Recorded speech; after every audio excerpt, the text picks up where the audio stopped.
Welcome to The Vinyl Guide, the podcast for record collectors and music nerds. Here's your host, the biggest record nerd of them all, Nate Goyer. Hello, everyone. It's Nate. Welcome to episode 531 of The Vinyl Guide, the podcast for record collectors and music nerds.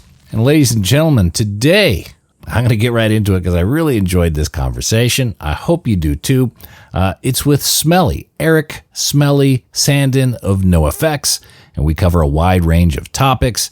Now, if you're at all familiar with NOFX, you'll know Smelly doesn't shy away from covering topics. He's rarely short of words.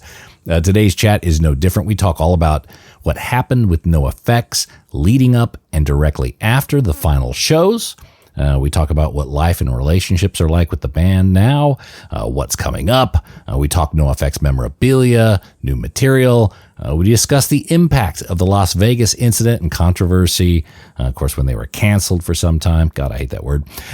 We discuss the Punk Rock Museum and the upcoming NOFX Retrospective, January 16th through 18th at the Punk Rock Museum in Las Vegas. If you got any opportunity, go there, enjoy, be fascinated with everything that's in that building, and you get to meet the band, enjoy the Q&A roundtable.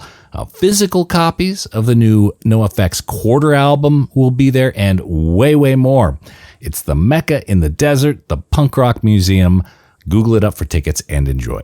Oh, and real quick, if you celebrate NOFX, we do here on the show quite a bit. Other episodes and interviews you may like are episode 432 with Eric Melvin, episodes 428 and 51 with Fat Mike. Plus, we have hundreds of other episodes and interviews available with the likes of Mike Watt, Bootsy Collins, Greg Norton of Husker Du, Raymond Pettibon, Ed Culver, Brett Gurewitz of Bad Religion and Epitaph, and many, many, many more. Just follow the Vinyl Guide podcast in your podcast app. It's totally free. And if you like what we're doing, donate and help support us at patreon.com/vinylguide. That would rock.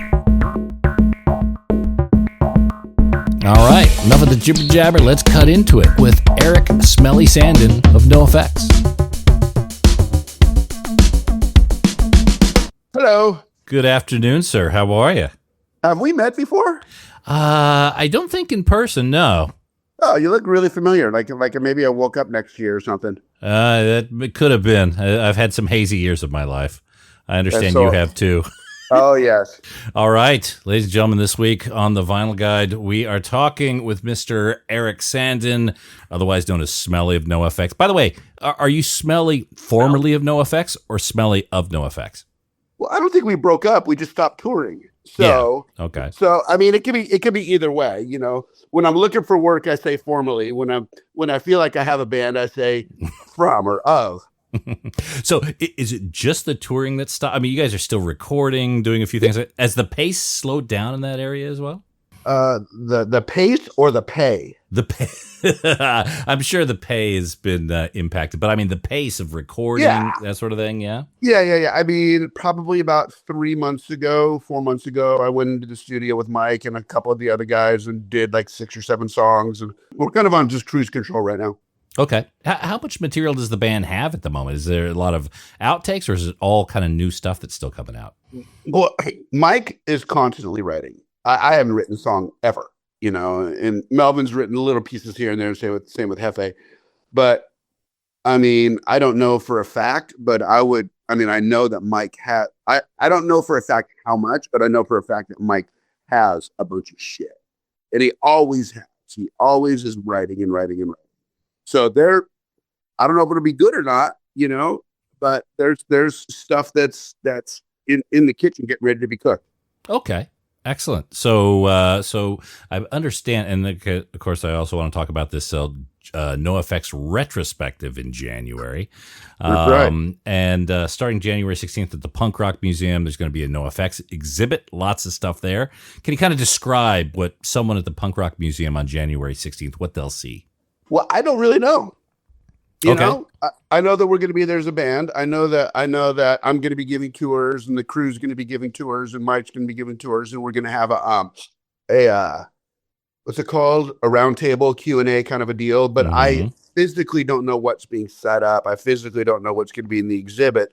But I do know that they have, I don't know if archives dug up a lot of super cool shit, and they're curating it on their end. And I'm not going to know until the day I walk in really what it's about. Okay, so you're not the band Pack Rat. Fuck no, dude. I give my shit away. Like I've never. This sounds kind of weird. The band is something that I do. It's not my identity, so I don't hang on to shit. I don't. I should have. Some of this is worth a lot of money, or it'll be good keepsakes or this or that. But Mike has been kind of the pack rat. Plus I have a checkered past. I was homeless for quite a few years, and so I didn't really have any place to keep anything. But since then, no, I get some cool shit, I give it away, or I do this, or I do that. I've never really been that guy. Okay, all right. So when they came out with records, the old stuff from the PMRC could suck on this, gone to the wind. Gone to the wind. I don't even know if I ever had it. I mean, literally, I don't have any of that shit. I don't. I wish I did now, but I mean, fuck, dude. We have 42 years or something like that of stuff. I would probably need a garage in itself to contain that stuff. And I don't have that. Does it surprise you how collectible a lot of this stuff has become? Yeah, man. I mean, because when I saw that Mike sold an original version of the PMRC, because there's been a couple different versions of it for like $5,000 or something like that a couple months ago. I was like, are you fucking kidding me?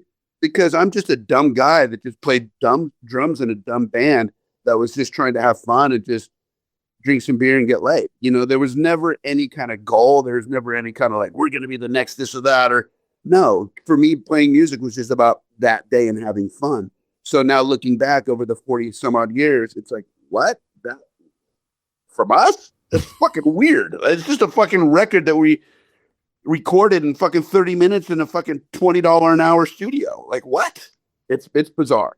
Yeah, one single record these days is worth as much as the entire recording and pressing of that record was back in the day. More. Yeah. Fucking, yeah. It's crazy. So you haven't built a little collection. You don't have any, even the more recent stuff, even like the double album, the real thick one. You don't have a copy of those. You don't care. To be honest, if I do, I don't know, because every couple months I get little packages from Fat Records of like, here's our new single and here's our new this. I don't pay any attention to it. It's just in a storage bin. Everything's probably melted. Okay. I know that sucks for vinyl collectors and shit like that, but yeah, I don't know. It's like I said, I'm not that collector kind of a guy, and when I get it, like I've never really cared that much. It's not because I'm indifferent to the band. It's just like, oh, cool, more records, whatever. I've been getting these for 40 years. Yeah, yeah, and you've got your own focus, your surfboards, other things you're spending your time on. You got enough time with okay. Now with the band again, with the changes and the touring stopping a few years back, how have the bandmate relationships evolved since those final shows?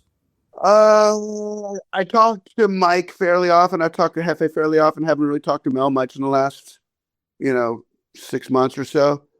But I mean, it's just status quo. That's what would happen when we'd be on tour. When we get together, happy, huggy, good to see you, whatever. At the end of the tour, we just got to go our ways. It's like we've been in a relationship in a lot of ways, like more intimate than a marriage, because we're working together, we're waking up next to each other, falling, like everything. And it's like a 5-way marriage or a 4-way marriage, So there's a lot of dynamics, but it just feels status quo to me.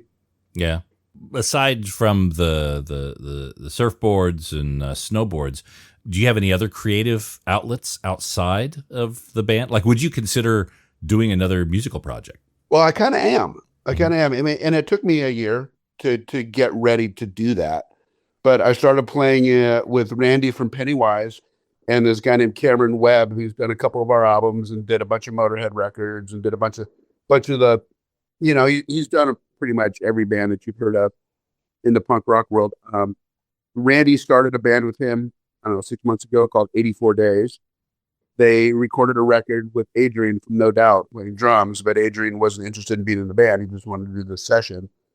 And so I came in about 3 months ago, and been playing with them. And we played a couple shows and, just get together and jam. It's something that comes with it cool, but we're not putting any stock into it. It's a pretty cool record. And we're going to do some other stuff, but Randy's obviously busy with Pennywise and Cameron's obviously busy with recording, his recording business. And I'm obviously not busy. So I'm waiting for them to, so, if something happens with it, cool. If not, we had a good time. And then I've also been playing with the Vandals on and off. Oh, okay. All right. Yeah. When Josh Breeze is on tour with whatever fucking band he's in, I got the call and I did 2 shows with them last month. Oh, nice. Okay. Yeah. All right. So keep that was the super chops. fun. That was super fun because I've been friends with those guys for decades. And I recorded some songs on one of their records. 30 years ago. Which Vandals record were you on? The Christmas album. Oh, got it. Okay. Yeah. Right. Yeah, I did. They were quite ahead of the time. I have a song called My First Christmas as a Woman. And it's about being transgender and it's your first Christmas as a woman. A Christmas song is never a bad thing to have in a retirement portfolio. So they need to get that out there a little bit more, I think. And especially when they're singing about chopping a penis off. Yeah. Who can't relate? I look at mine and I often think, was it chopped off? Yeah, mine got me in a lot of trouble. So yeah, there's a. So okay, so you're staying musically. You're keeping the chops up there. It was slow going at first, like for not playing for a year, and then getting back into it. I was like, what? Huh? What? It's like it wasn't like riding a bike. So once those last shows in San Pedro happened, you put down the stick and you didn't pick them up for some time. Pretty much. And it wasn't out of like sadness or protest or like, I got my relationship ended and I can't look at the picture of the person or it wasn't like that. It's just, I've never been the player like to sit around and just play. I play when I need to. I don't play because like, it's just, I'm going to learn how to do this song. I'll play like, I got shows coming up. I better brush it. Yeah, yeah. And 2023 and 2024 were really heavy for you guys anyway, so you probably needed some distance from it. What was it like for you kind of ramping up to those final shows in October 2024? Was there a lot of, like, what were the emotions like going through as you were leading up to that date? It was some compartmentalization. It was just getting us to the finish line. Getting there, it was kind of at the back of my ear going, one day closer, one day closer, one day closer. And then when we got there, it was so fucking stressful. It was so stressful. A, I'm losing my career. B, there's 17,000 people there. C, everybody wants to like be a part, and like. It had this celebratory vibe outside, but inside it was a slow death for me. Mm-hmm. So it was this weird push and pull. And I kind of emotionally I got stressed out, kind of just shut down and just did the task at hand. Mm-hmm. And then after the last song, I just fucking broke down. Yeah. Were you there? No, I saw you. I'm in Australia, so I saw the Sydney shows. Okay, yeah. After San Pedro.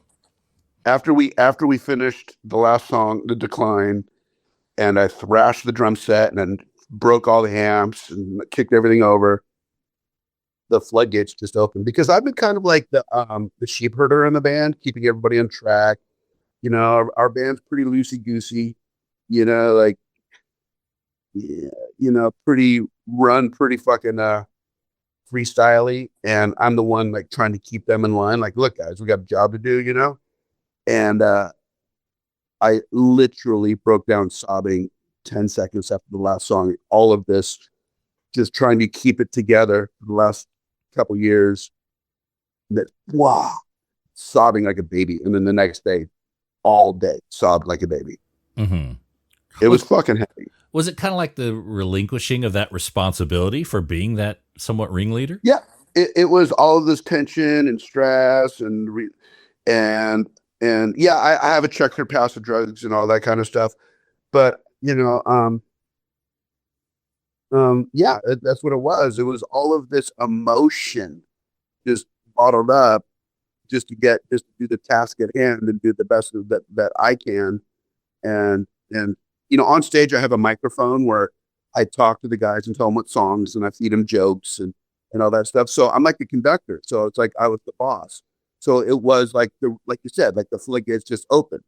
I no longer have that role. Here's all the emotion that I have behind that role.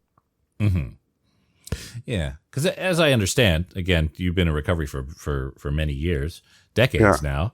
You extract yourself away from a lot of the parties, a lot of the shenanigans. I would imagine in the morning you get a series of texts and phone calls. Here's what happened last night. So and so is missing.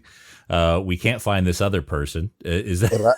It happened so much. It wasn't like people missing and stuff like that, but it was like, oh boy, this fucking happened or that happened, or you walk onto the bus or in the hotel lobby and so, or we're no longer welcome at Hilton hotels. Yeah, for the most part, we were pretty well behaved. But yeah, there was definitely an emotional ride, Mm-hmm. and being in recovery and then seeing how people handle situations when they're hungover, when they're drunk. And I'm not just talking about one specific person. I'm talking about the whole kit caboodle. It's like, dude, you are handling this just purely off of emotion and purely off of reaction, not just, I mean, there's all of this shit. And it was hard at times. I mean, I love everybody, but it was really fucking hard at times. And I had to keep my walls up. And that was part of the crying, is the walls came down. Right. You'd been the, lack of a better term, the adult in the room for many years. I grew up, and Mike has said this many times, I grew up in the worst situation than all of us. I had the worst childhood. I had the worst, start off in life, like into adulthood. And then somehow I became the most emotional, mature, and smartest of them all. Mm. How do you reconcile that? Like, your need for structure, your need for compartmentalization? Like, how did that? No, there's not a need for structure. How do I reconcile? I just want to be the best person that I can be. And that goes along with, look, I didn't grow up in a good situation. And I told myself when I was a kid that I am never going to be like that. Mm-hmm. And I kind of did actually end up like that. And then when I got my shit together, I realized that drugs and alcohol are just a symptom of trauma, symptoms of insecurity, symptoms of not being able to handle yourself properly in situations. So through a lot of self-reflection, a lot of therapy, a lot of step work, I think that I have figured out how to adult pretty good. Mm-hmm. And how has that evolved since October 2024? That now you don't have that responsibility. You don't have to have that weight. What's weird is the band was a big distraction for a long time, I think, and I didn't ever realize that. As soon as we ended touring, I started doing intense therapy, and I've been a therapist in the past, and I'm active in the program and all that stuff. But this is like the real shit. It's not the kind of doctor that goes like, so how does that make you feel? You know what I mean? Like that kind of bullshit where they're just a sounding board.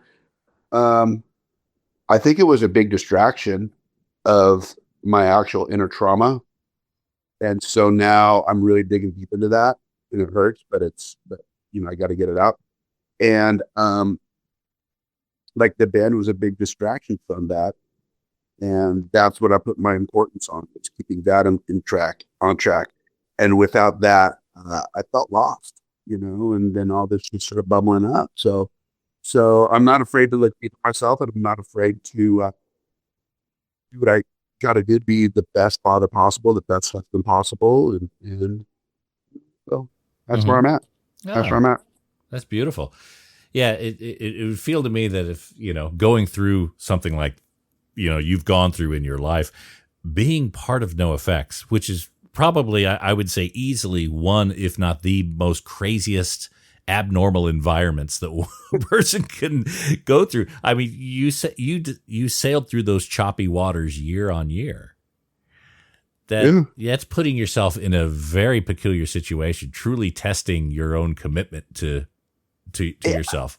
You know what? I mean, I don't know if testing is the right word, but when I got off the drugs and alcohol and I started, like, I was a surrender. I just let go.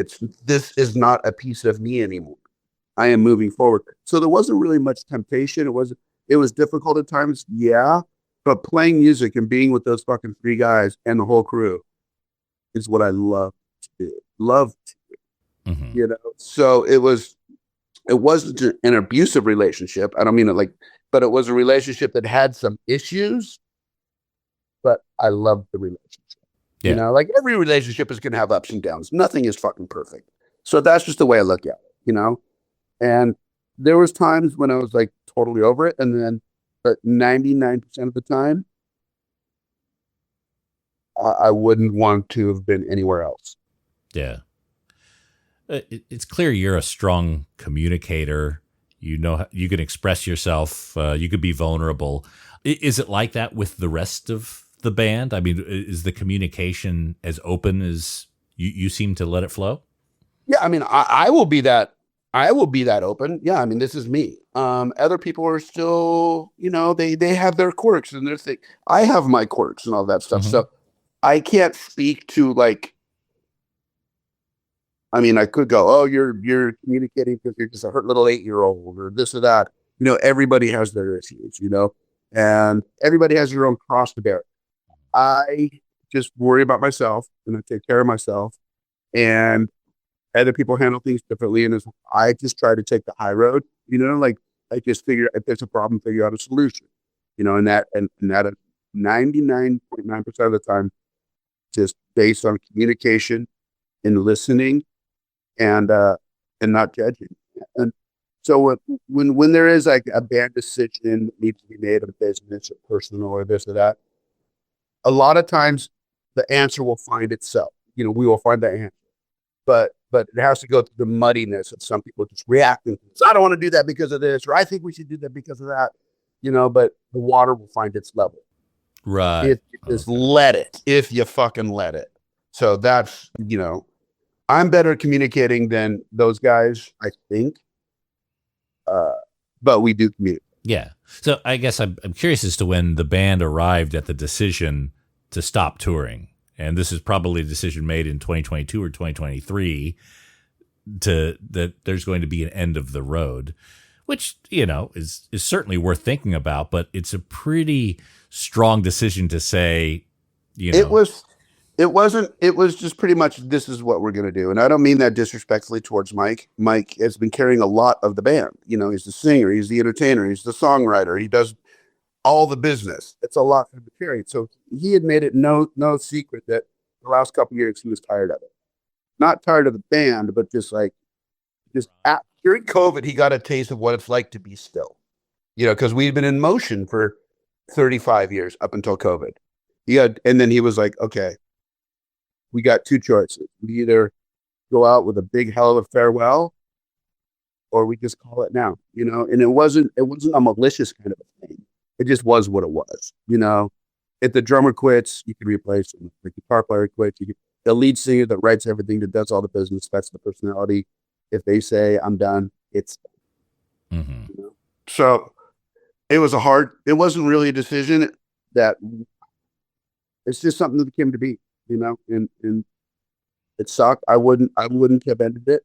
But then again, at some point we had to end, and it was a hell of a fucking ending.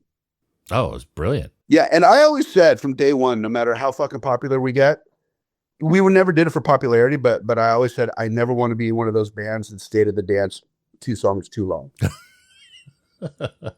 You know, I wanted to end on a high note and not be like Foreigner playing some weird fucking casino in the middle of nowhere, you know. So that's basically what we did, but it wasn't really on my terms. It was on Mike's terms, but since he had written everything and done all the business, it was always his terms. So I got to respect that. Yeah. Yeah. Well, and it turned out to be a celebration And it was a long tail that everyone who wanted to was able to see and participate in. So I think it was ultimately the right way to go. And everyone was alive too. That's another thing. You know. Yeah. Yeah. Yeah. Because if let's just say Mike died or Melvin died or whatever, then we wouldn't have had that end of a celebration. It just would have been, all right, let's close the book and go on to the next one. Well, anyone who reads the hepatitis bathtub book will understand what sort of miracle it is that everyone survived. Yeah. I mean, thank God that I found my drug age just in the age of heroin, not in fucking fentanyl. Oof. You don't get out of that shit. That's insane. We went to a festival in California not long ago, and on the way in, they were looking for volunteers to be medics inside the crowd in case someone OD'd. And we took the course, again, Australia, it's not a big problem here at the moment, but yeah, being able to have those little Narcans and that whole process, strange. Well, because of shit's in every fucking drug there is, which I don't get, but it is. It's fucking scary. Yeah. What role, if any, did the Las Vegas controversy play on the end of NOFX? I don't think any.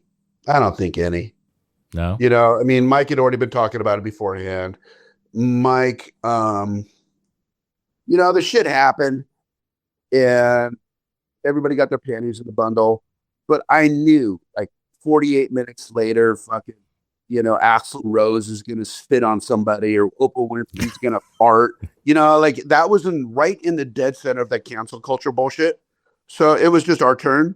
Some of the guys in the band took it too seriously. What we said was, it wasn't very tactful. It wasn't very tasteful. That again, it's fucking, I'm not making any excuses for it. Mm-hmm. A lot of people died. But, there's also freedom of speech. There's also, because you say something that hurts my feelings doesn't mean I get to tell you you can't talk anymore. Yeah. That's not what the First Amendment is about. That's not what freedom of speech is about. And that was the middle of all that shit. It was just, we said something. Yeah, surprisingly, we had said 1,000 things worse than that. It was just right in the middle of all that bullshit. I was going to say, you guys are constantly riffing back and forth, and I'm sure there's other things that people could have got on. Were you surprised it got as big as it did? Middle of all. It was in the middle where like Louis C.K. canceled himself. He goes, "Yep, I used to masturbate in front of girls. You're done." Like it was in the middle of all that shit. So no, I'm not surprised it got as big as it did. But what I am surprised is, I owned a boxing gym in Long Beach. Yeah, I've been a boxing instructor for a while, and I owned a boxing gym, and I was training fighters and kids and shit. The patrons, it was a punk rock boxing gym. Some of the patrons that always were politically correct and had to be on the right side or right canceled their memberships because of that. And then one guy called me up. He goes, "I'm canceling my membership, and unless you make a public apology and distance yourself from the other guys in the band, I will not be coming back." And I said, "Fuck you, dude." I started telling him, I said, "Fuck you. I am not going to throw my bandmates under the bus because I've said 1,000 things under the fuck, that are inappropriate." Yeah, they said something that was, but we are a team and we are a fucking unit, and I don't want you back. If we had this little thing, and I stood my ground. You can't fucking, when people start telling you how you should and should not talk, no matter what it is, at some point is the what is it called? The roosters are going to come home to nest. It's going to be turned around onto you. So I just thought people wanted me to throw Mike under the bus and Melvin under the bus publicly. Like, no, they're my family, and we're in this together.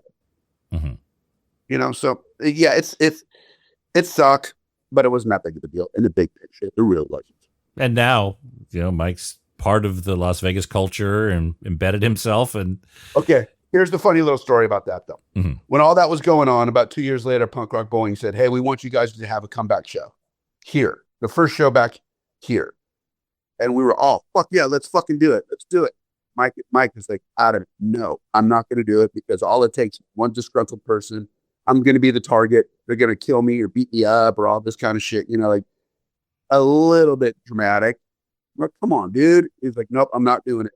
47 minutes later, he moves to Las Vegas and opens up a punk rock museum. Yeah, it's like, so we're like, dude, really? You're scared to be on stage, but you're not scared to be in every fucking newspaper there talking about your business. Yeah. Yeah. Well, it's clear it's all blown over. So now that Fat Wreck has been sold, would you guys do new material? Is it on Fat Wreck? Is it on something kind of independent, different? I mean, it's on Hopeless, but I think it's on Hopeless under the title of Fat Wreck. I think Hopeless bought Fat. I don't know the ins and outs, but I think Hopeless bought Fat Records, and it's going to be still a Fat Records release, but Hopeless is going to be doing all the heavy work. Got it. Okay. I don't know though. Don't hold me to that. That is just that. It doesn't matter to me what if it comes out on fucking Dipshit and the Fuckfaces label or Fat Records. You know, as long as it comes out and has the same kind of work behind it.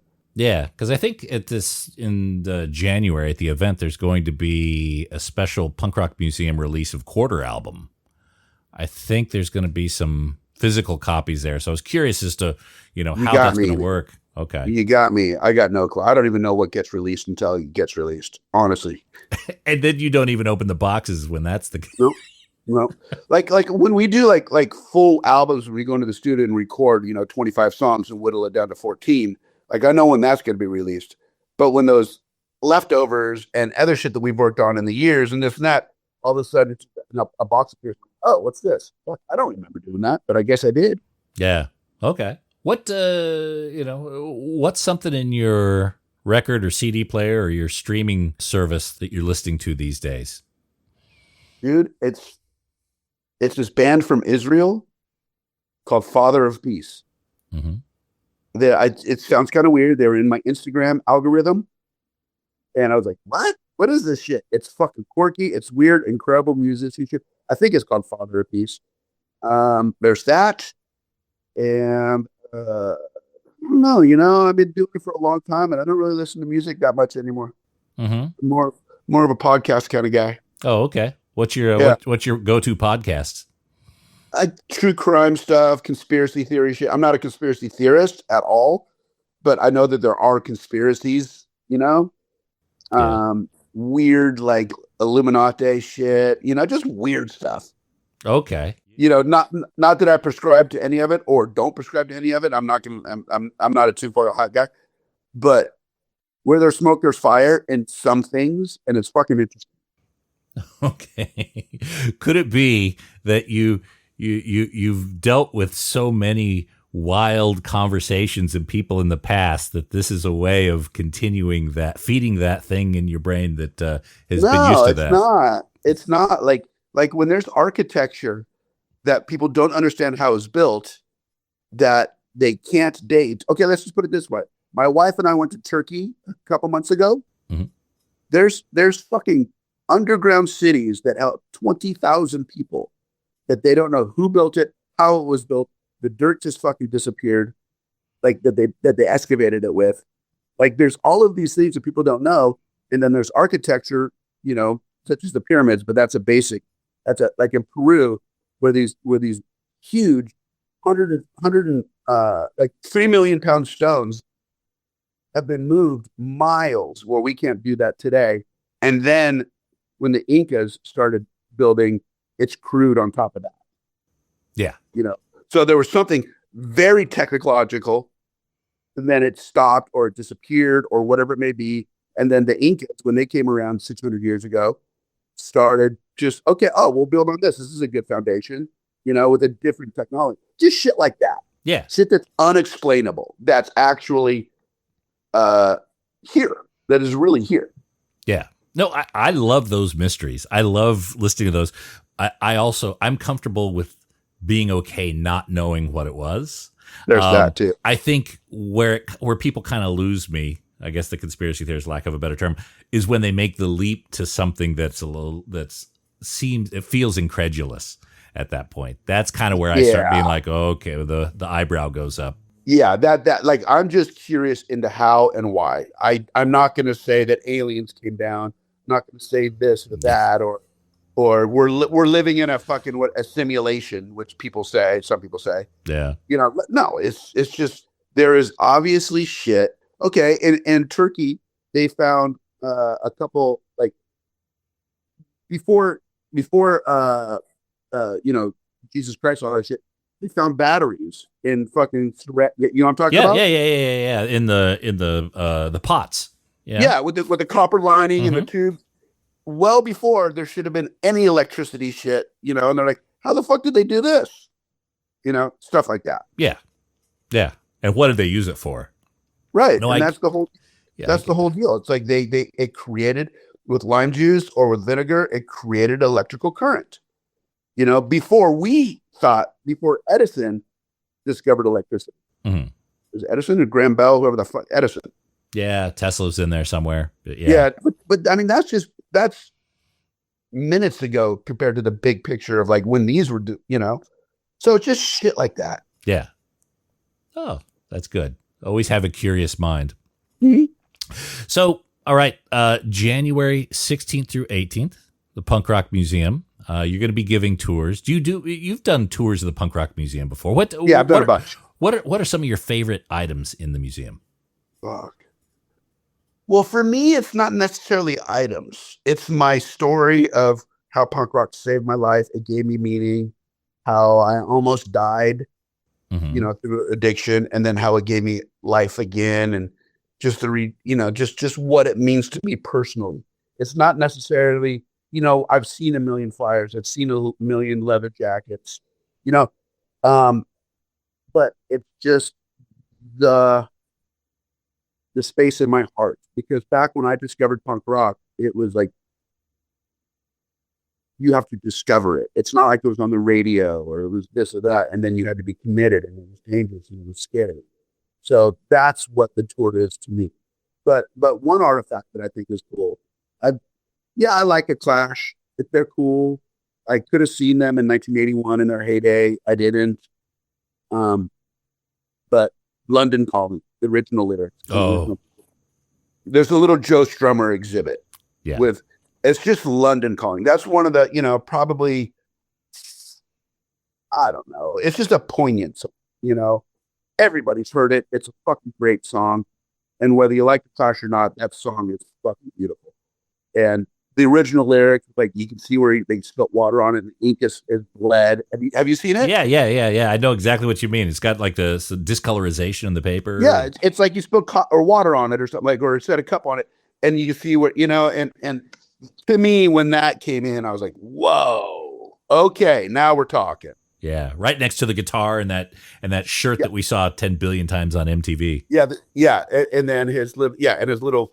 So that is the one thing. Like Lemmy's bass, whatever, that kind of shit, whatever, it's cool. But London Calling, because he was sitting down with a piece of paper, thinking it out, and hand to paper, pen to paper, there it is, and it's still alive. Yeah. And I always imagined that discolorization on the paper, that may be from the studio while they were recording it. They spilled coffee or something. That's the story I'm making. No matter what it is, there's a story behind it. Yeah. All right. So Punk Rock Museum, January 16th through 18th. I think there may be a preview on the 15th. The 15th is the opening party. I think that's Thursday night. Mm-hmm. Are you going to be there? I'm not. I'm too far away this time. Yeah, you are.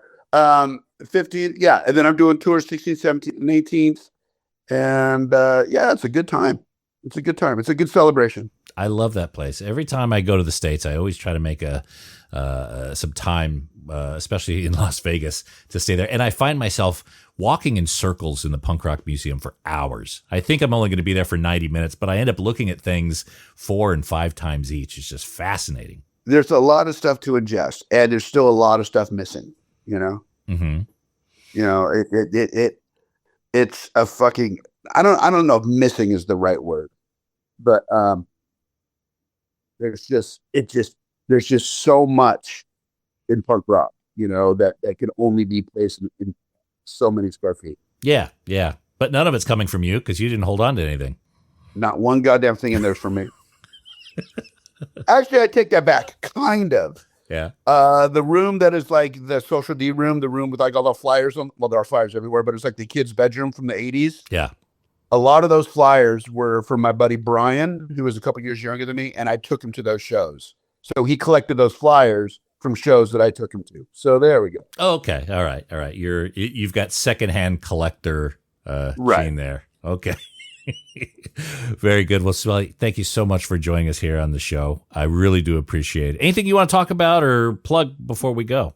No, I'm all good, man. Everything's cool. It was a good interview. It was a really good interview. Thanks, man. And hey, I look forward to seeing what you get up to in the future. You're always welcome back. And mate, be safe and surf on. All right, brother. Thank you so much. And enjoy your time down under. Okay. Cheers, man. Later. Bye.